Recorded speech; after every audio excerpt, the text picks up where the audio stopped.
Eu convido o professor Luiz Fernando Teles da Rosa, né? Desculpa, Luiz Henrique Teles da Rosa, professor da Universidade de Ciências da Saúde de Porto Alegre, professor associado do curso de Fisioterapia e do programa de pós-graduação em Ciências da Reabilitação, e coordenador do grupo de estudos em reabilitação da UFCSA. Boa noite, professor Luiz Henrique.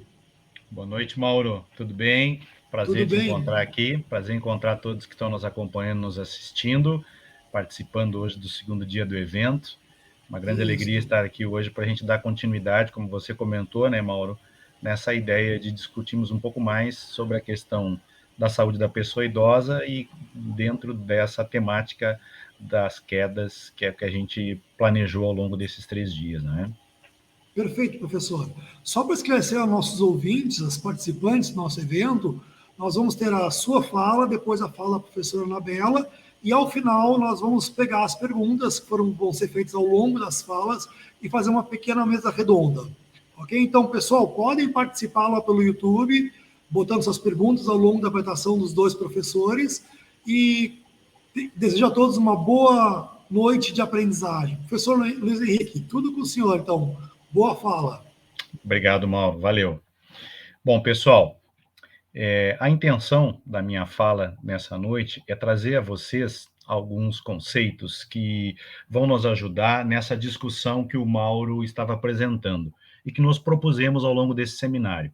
Ontem foi muito importante a fala de colegas que atuam tanto na Secretaria Municipal de Saúde como em serviços como o do HPS e da Irmandade Santa Casa de Misericórdia de Porto Alegre, trazendo uma visão tanto da questão da política de saúde da pessoa idosa, quanto do cuidado desse sujeito dentro desses serviços. O que eu quero também destacar hoje para vocês são alguns elementos que dizem respeito ao envelhecimento na questão geral e como isso se articula com a questão do processo das alterações que são inerentes a essa fase da vida, né? A gente tem, ao longo da nossa vida, uma série de mudanças que acontecem, não só no aspecto biológico, mas também no aspecto cognitivo, no aspecto social, no aspecto econômico, e que vão delineando e que vão construindo um comportamento associado ao envelhecimento. Envelhecimento esse que é um processo que a gente poderia caracterizar com alguns elementos que estão aqui apresentados. Ele é um processo progressivo, ele é um processo que envolve mudanças que não são estanques, que vão, ao longo do tempo, se acumulando. Ele é multifatorial, ele não é definido por apenas um fator, não é apenas a hereditariedade, também não é apenas o estímulo do meio que afeta no andamento desse processo. A interação entre esses fatores, ela acaba sendo muito importante. Ele é inevitável, porque todos nós, enquanto estivermos vivos, todas as espécies, quer sejam animais, vegetais, vão vivenciar esse processo. Ele é irreversível, porque, de certa forma, ele não tem um processo de retrocedermos para trás diante do que a natureza nos apresenta. E ele, sim, é deletério, porque ao longo do período nós vamos tendo alterações que vão diminuindo a nossa capacidade de nos adaptarmos frente ao meio. Mas vejam, estas alterações, elas são normais, elas são esperadas ao longo do processo do envelhecimento. Então, falando do ponto de vista do envelhecimento humano, é natural percebermos que aos 60 anos, aos 70 anos, aos 80, aos 90 anos, nossa capacidade de enfrentarmos o meio, ela vai diminuindo. Nós vamos ficando mais suscetíveis ao adoecimento e às adversidades que a vida vai nos proporcionando e vai nos colocando.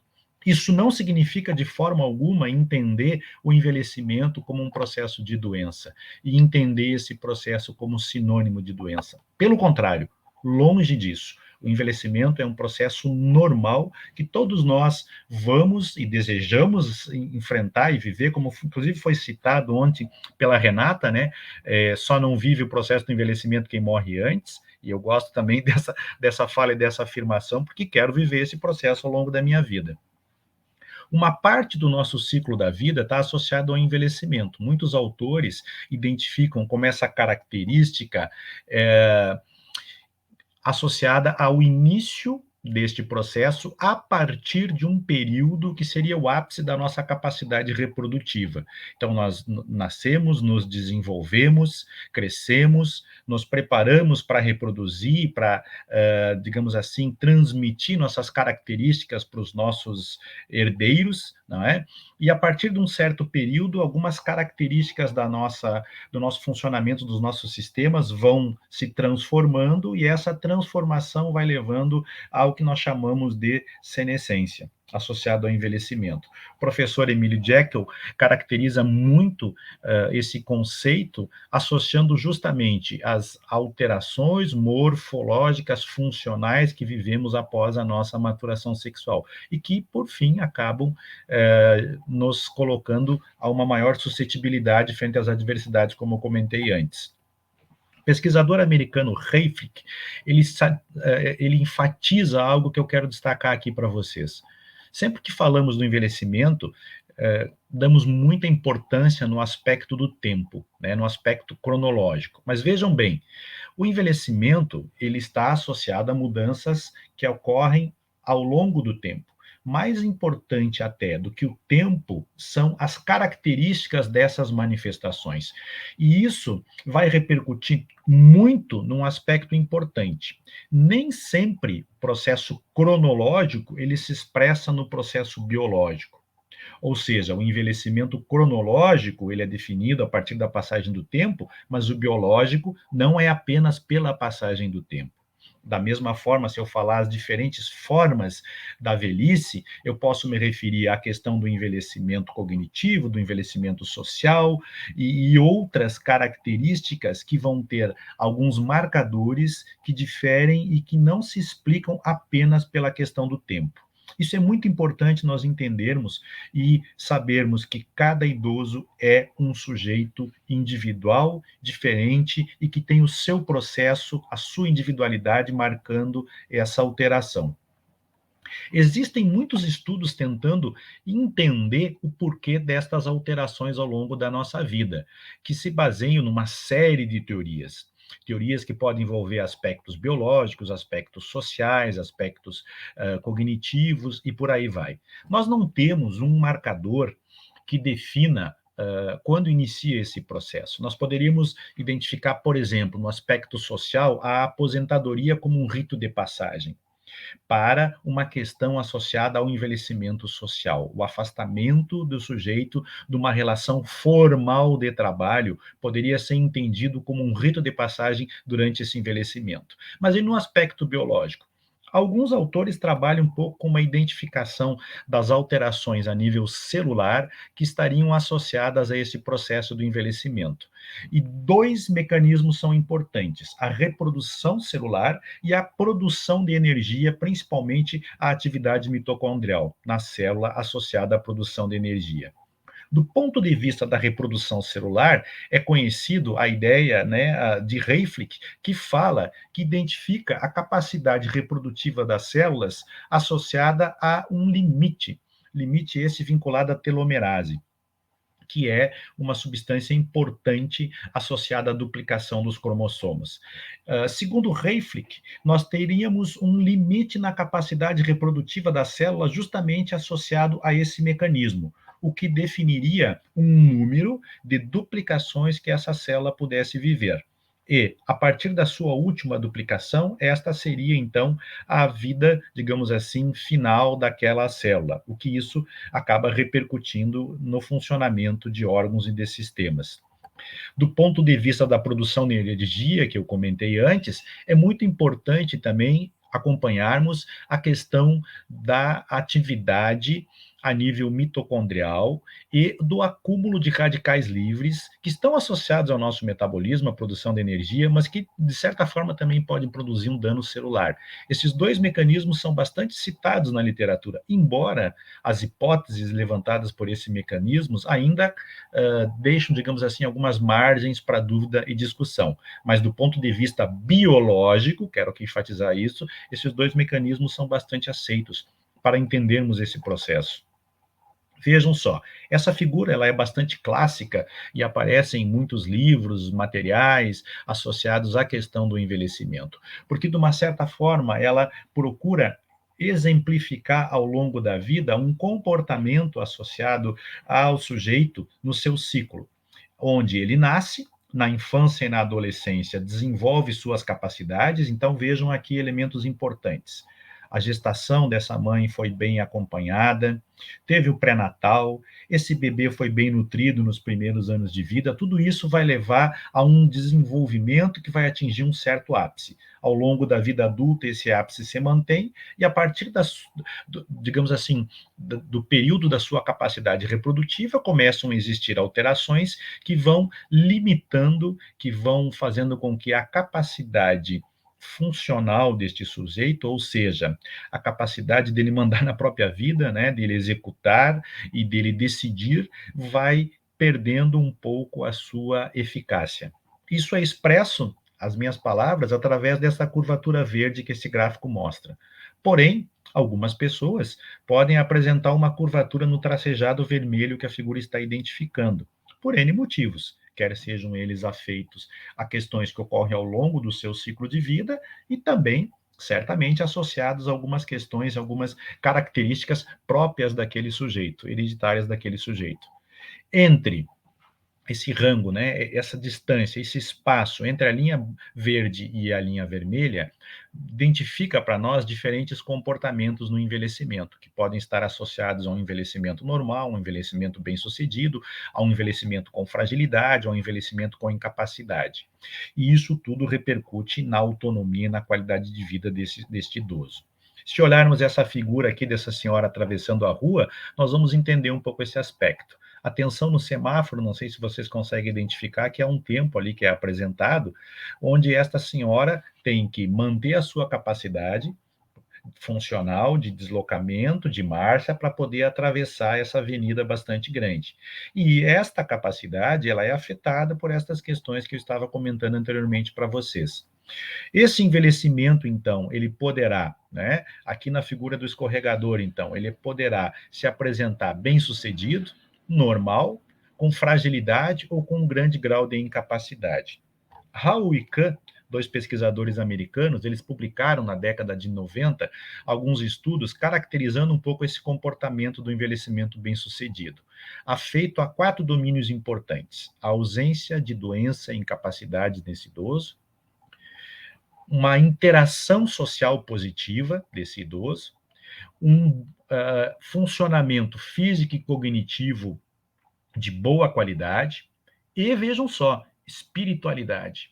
Espiritualidade como um quarto componente. Da interação desses domínios é de onde se define os pilares do envelhecimento bem-sucedido. E esse conceito, ele é um conceito bastante importante, porque ele se relaciona com a questão da resiliência, com a capacidade deste idoso adaptar-se às perdas que ocorrem ao longo da vida. E uma dessas questões, agora vamos falar um pouco de queda aqui, né? Porque a gente está falando uma série de situações, e uma das questões que acabam ocorrendo ao longo da vida na pessoa idosa é que a instabilidade postural tende a aparecer ao longo da sua vida, e isso acaba sendo um limite. Para aquela idosa que caminhava aqui atravessando a faixa, a instabilidade postural, tanto que ela está aqui com um suporte de apoio para a marcha, a instabilidade postural está presente. Então, vejam, dependendo como o idoso desenvolve a capacidade de encontrar estratégias com apoio social, com cuidado de saúde, com autocuidado, de superar essas adversidades, este envelhecimento pode se estabelecer dessa forma. Por outro lado, esse envelhecimento também pode se estabelecer de uma forma negativa, num comportamento, num componente de fragilidade. A fragilidade é caracterizada como uma síndrome geriátrica, e dentre os vários autores que escrevem, esta pesquisadora, Fried, caracteriza, de um ponto de vista biológico, funcional, a fragilidade associada a um declínio da capacidade do idoso, principalmente a capacidade física funcional desse idoso, de realizar algumas coisas. E nesta figura, nesse desenho que está aqui apresentado, aparecem algumas dessas situações. Fried coloca que esta síndrome está muito associada a alterações que ocorrem ao longo do ciclo de vida com o envelhecimento, que para algumas pessoas pode ser mais intensa ou menos intensa. E essas alterações, então, elas vão se manifestar produzindo cansaço, fadiga, perda de peso, falta de força, e esse conjunto, este fenótipo, ele vai levar a uma maior independência do idoso. E a instabilidade postural está fortemente associada a esse conjunto de alterações também, não apenas por isso, mas também. Estas questões todas que falamos do envelhecimento, o aumento da população, que foi comentado ontem, né, o aumento da proporção de idosos na nossa população, as alterações dos perfis de adoecimento, que eu estou fazendo uma certa referência aqui, vão caracterizar para a gente, que somos profissionais da área da saúde, um olhar diferenciado em relação ao perfil de saúde desta população. Se em outras épocas as pessoas adoeciam principalmente por doenças infecto-contagiosas, essas mudanças associadas às características demográficas, ao envelhecimento e até a evolução de alguns processos de cuidado, transformam esse perfil de doenças ou processos agudos para condições crônicas. Então, nós temos um novo paradigma de saúde, onde questões como envelhecimento populacional, como doenças crônicas não transmissíveis, como alterações associadas a esse envelhecimento fazem parte e estão presentes no cuidado. E a instabilidade postural é uma delas. Ontem foi referido na proporção de casos de quedas na população idosa.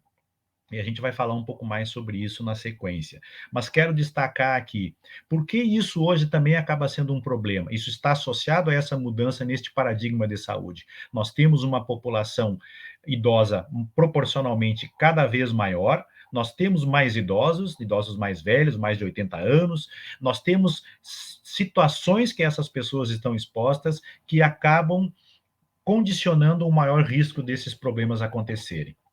Dessa forma, nós temos que pensar estratégias que o Estado, que os profissionais da saúde devem desenvolver para o cuidado e para a acolhida dessa população. Um dos problemas que se destaca dentro desse cuidado são as alterações de equilíbrio, são as alterações posturais, que estão muito presentes com o processo do envelhecimento e que podem produzir alterações.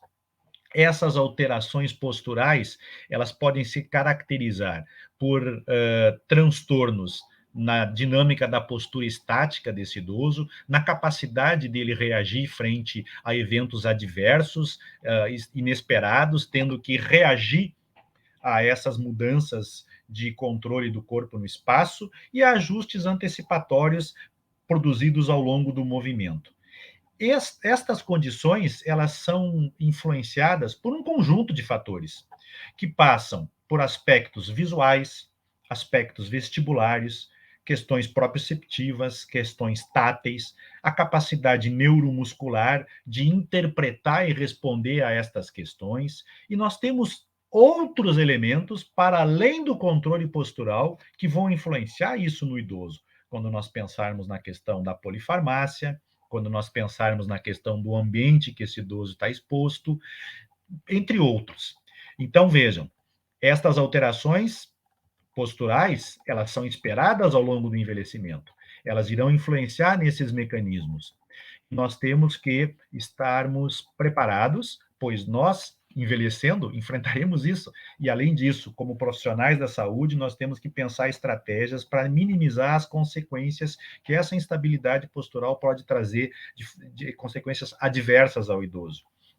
Alterações que podem produzir, como eu falei antes, estas instabilidades. Aqui tem uma série delas colocadas, né? Doenças articulares, sarcopenia, diminuição da acuidade visual, zumbido senil, polifarmácia, enfim, uma série destas questões.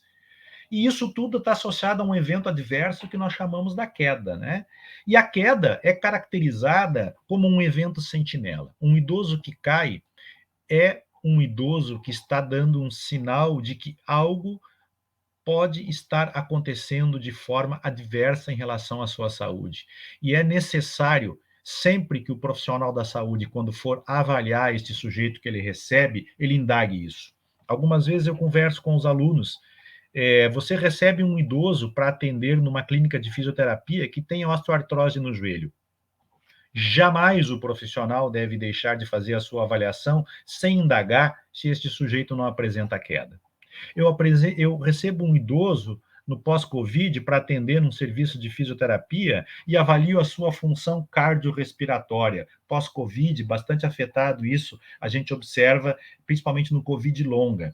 Eu jamais posso deixar de indagar neste sujeito se ele apresenta esta condição adversa nos últimos meses, nas últimas semanas. Por quê? Porque isso é um sinal importante da condição de saúde desse idoso, as quedas.